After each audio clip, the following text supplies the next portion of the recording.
live. Happy New Year, 2nd of January, first Facebook Live of the year. And how exciting is this? This is very exciting. I'm very excited indeed. In fact, I'm so excited that Emma will normally send me the questions that we've had over this festive period, but she hasn't sent them to me, or at least I can't find them. So I've got no questions, but I've made some up. So I'm going to talk about something. But I thought I can't miss out on doing a Facebook Live on the 2nd of January. So I'm here, and this is very exciting. And we've been working hard over the festive period to put all the Facebook Lives onto YouTube. So the back catalogue is all on YouTube. So if you've got a question, look at the YouTube. Well, it's all on Facebook as well, but I think I find it a bit more difficult to find. So I've tagged it all on YouTube. And we've also got a podcast, which is pretty impressive if I do so myself, available on iTunes, called Gynaecomastia Surgery, I think. Could be Gynae Clinic. I'm pretty sure it's Gynaecomastia Surgery. And we're wrapping all this up into an app. So there is a Gynaecomastia Surgery app, which used to be available a while ago, but then they took it off, and I haven't had time to look into it to get it back on again. And I had to renew something, I don't know. But anyway, I've renewed it. It's on the Google Store, and I haven't got it on the App Store yet, the Apple one, but it's on the Google Play Store. And that the podcast and the videos will all be on the app. There'll also be a new patient registration form, how to find us, YouTube videos and stuff like that. So that's very exciting. 2018, what a cracking start. I think you'll agree. I hope you've had a cracking start yourselves to the year. I hope you've had a lovely festive break. I've had a great break, really good break.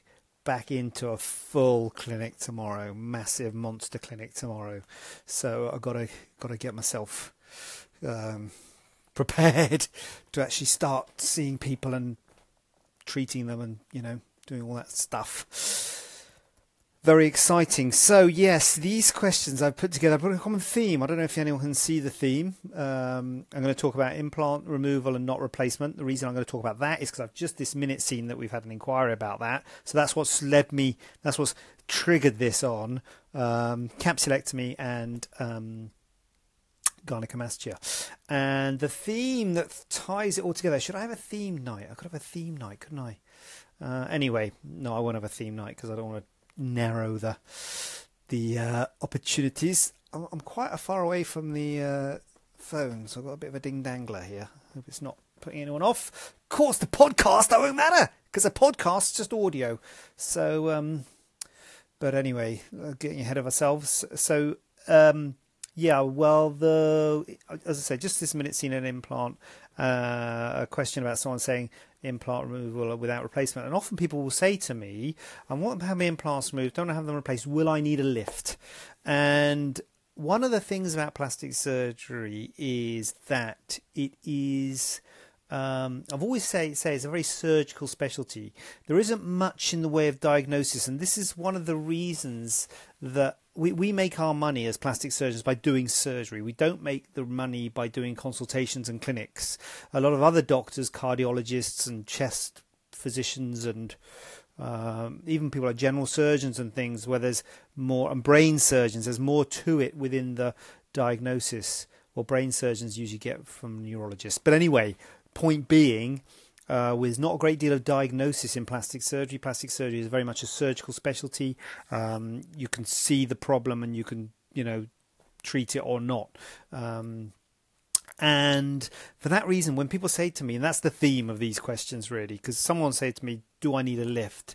Now, the fact is, I can say to you, look, I think you might be okay, or I think you might sort of be quite droopy if you have your implants out, based on how the quality of your skin, what your skin laxity is like, the size of the implants. Obviously, the bigger the implants, the more they'll have stretched your skin, the longer they've been in.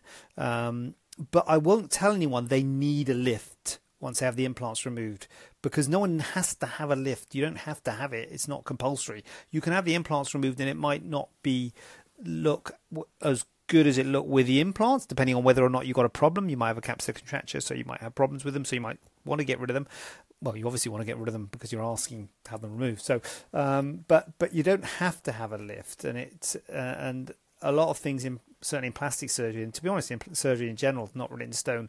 I think a lot of doctors make out things are written in stone because I think it's easier to have conversations with patients when you make things black and white. But I think these days we are encouraged to engage patients a lot more in the decision making than I think in the olden days. I think there was a much more of a paternalistic way that doctors would advise patients or tell patients what to have, and even things like breast implants. I see people who have got no idea what size, shape, plane their implants are in. They know nothing about the implants because they had them in 20 years ago, where the doctor just said, yeah, you can have breast implants, I'll sort it out.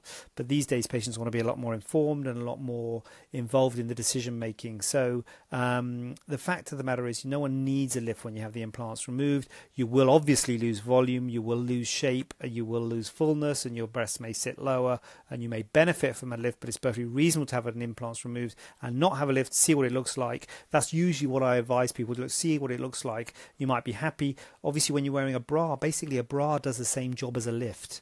So when you're wearing a bra, it'll be fine. It's just out of a bra that you might feel that you've lost volume and you've lost fullness in the upper pole, and that's where a lift can tighten things up a bit.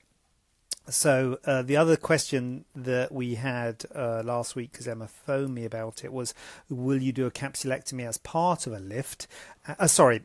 When you remove the implants, will you do a capsulectomy?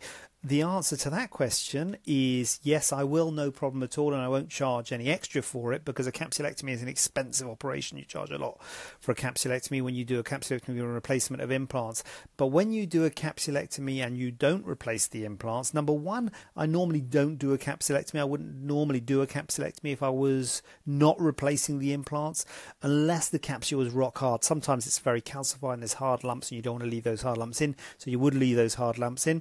But normally the capsule is so hard because it's compressing the implant. Once you take the implant out, the scar tissue is there, but it's not normally palpable when the implant's not there to sort of press against, if that makes sense. And so I don't do a capsulectomy when I'm removing implants and not replacing them, because by doing a capsulectomy you lose some volume, and when you're removing implants, obviously removing volume there, and you don't want to remove more volume by doing a capsulectomy. But this patient specifically asked, will I do one? And the answer is, if you want me to, I will, but I wouldn't routinely do that because it will remove a little bit of volume by doing the capsulectomy. But it can be done. So the next, tying in, keeping the theme of you don't need a lift if you will have your implants removed, is capsulectomy. A lot of people will say, do I need to have my implants replaced? I've got a capsule. Capsule is hard scar tissue around the implants. It makes the implants feel firm. Then the natural history of capsular contracture is the implants initially feel firm, then they look quite rounded because the capsule makes them into a sphere, and then they get painful. That's how it goes with the capsular contracture. Now, do I need to have my implants changed? You don't need to have your implants changed at any stage, but you can have your implants changed if you want to have them changed. Again, I'm not going to tell you need to have your implants changed because you've got a capsular contracture. I will tell you you've got a capsular contracture. I will tell you probably it's going to get worse, but you don't have to have it treated. You can leave a capsular contracture. There's nothing harmful about it. You just get it, leave it alone, and you can have it done later on. And in fact, I would advise you, if anything, to leave it. The longer you leave it, the better, because if you're having the implants replaced, you will get another capsular contracture when you replace the implants. So the longer you leave it, the better. And you don't need to have a capsulectomy. No one needs to have a capsulectomy, but if you're in pain, if it's uncomfortable, if it's unsightly, if you don't like them anymore, then you can have them replaced and fresh implants put in, but you don't need to have one. And then this brings me finally, and just fair warning, finally this is, so if you've got a live question, go for it. If there's any live questions, you'd think I'd know where the live questions come in. I hope they just prop in. Finally, the gynaecomastia thing, because again, people say to me, have I got gynaecomastia? I'm not sure if I've got gynaecomastia. What is gynaecomastia?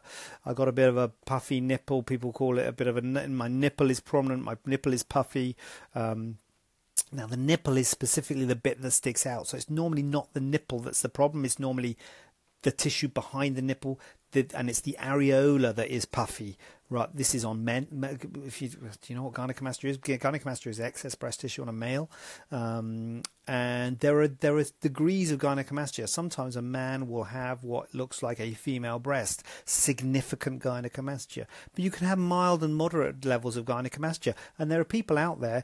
There's a photo. I did a blog post. What was that blog post? I did a blog post a while ago, and the covering photo got a live question coming right in. This is what we want. How soon can you get capsular contracture after implant? Awesome. I'm going to answer that in a minute. The photo is of Jack Nicholson. I think it's Jack Nicholson on a yacht somewhere with male breast tissue. And there are, certainly as you get older, you get more male breast tissue, skin loses its laxity. And you could say he's got gynecomastia. But if you're not bothered by it, it doesn't matter what it's called, whether you call it, there's not like a line that goes, that's gynecomastia, you need to have it treated. That's not gynecomastia, you don't need to have it treated. It's a very subjective thing. So basically, when people come and say, have I got gynecomastia, do I need surgery? I'd say to you, well, are you happy with the shape of your chest or not? If you're happy with the shape of your chest, that's it. It doesn't matter what if I say you've got gynecomastia or if you haven't, it doesn't matter. Similarly, if you're unhappy with the shape of your chest, then the question is, can something be done about it? So if it's a very mild gynecomastia, is it worth taking on the risks of surgery? Because surgery usually involves liposuction, and often it involves a little cut to take the tissue out. And once you get the liposuction equipment out, that can be quite expensive. So surgery is quite expensive for gynecomastia correction. So sometimes people, certainly with mild gynecomastia, say, what are you trying to do to me, charging me all this money?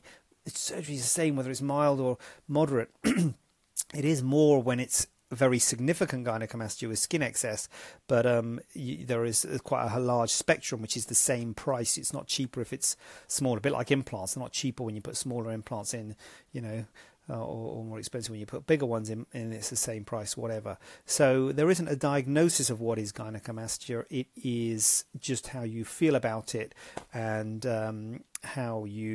whether you feel that you've got a problem, then we'll see if we can help you.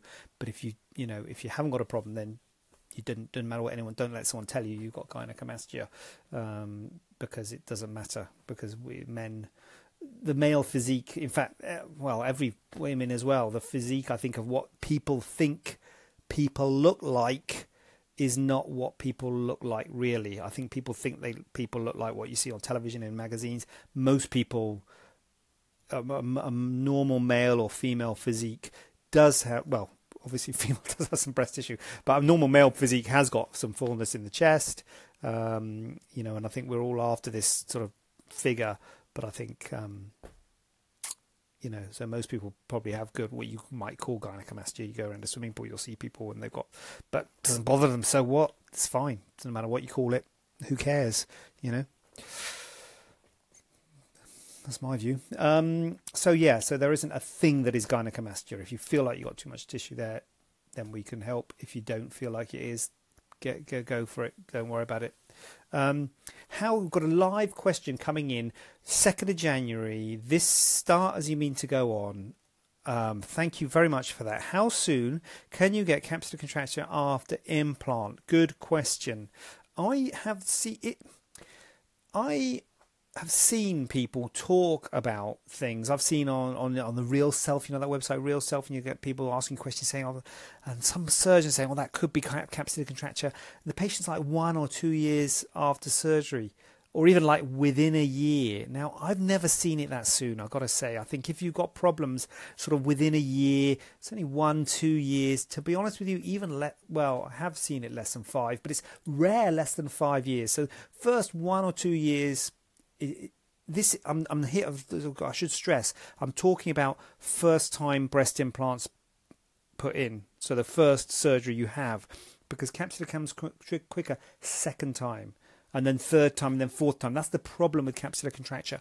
If you have a capsular contracture, you have it treated, you have all that capsule removed. The capsule is basically scar tissue. You have all the scar tissue removed, new implants put back in again.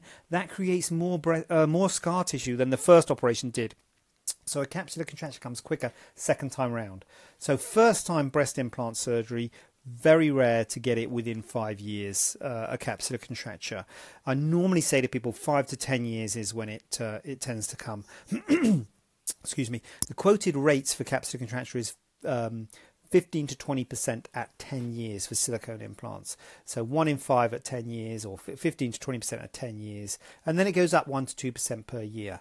So you can get it less, 5 to 10 is, I would say, where the normal stages is. 5, 6, 7, 8, 9, 10. I think it's not unusual to be getting it around that stage. Less than 5 years is rare, although I do see it. I've seen people say, "Oh, that could be a capsular contracture," for someone who's saying they've got a problem within first year or two of surgery. It's not something I see in my practice, but presumably there might be people out there who've got it. As I say, once you've had surgery for a capsular contracture and you've had new implants put in, then that's a different story. You can get it quicker then, and then you can get it within 5 years, and then that gets to be a real problem because you've had this surgery for the capsular contracture. It's expensive surgery, capsulectomy and replacement of implants. It's big surgery. It's because you remove all that scar tissue, and then within a few years you get another capsule. Then that can get into a bit of a miserable place because then what am I going to do now? I'm going to have another capsulectomy, then I get another capsule even quicker. So that gets into a bad place. That is where polyurethane foam implants come in. So that's something to think about if you are having problems with capsular contracture. They have got a much lower rate of capsular contracture, although they do feel a bit firmer to start with. But that's something to consider. They're a bit controversial, so that is something to consider. But yeah, 5 to 10 years is what I normally tell people for capsular contracture. Then the next live question, look at this, 2 lives on the 2nd of January. I had PIP implants and had them removed and replaced 2 years ago and have suffered with my right breast ever since. How suffered? Is it pain, or what way suffered? So PIP implants. Now, one other thing I noticed about PIP implants is they very rarely had capsular contracture. In my I never used them, I must say. I never used PIP implants myself, but I did treat quite a few patients who'd had PIP implants, and I did replace them. And I'm not sure if you're my patient, Katie, are you?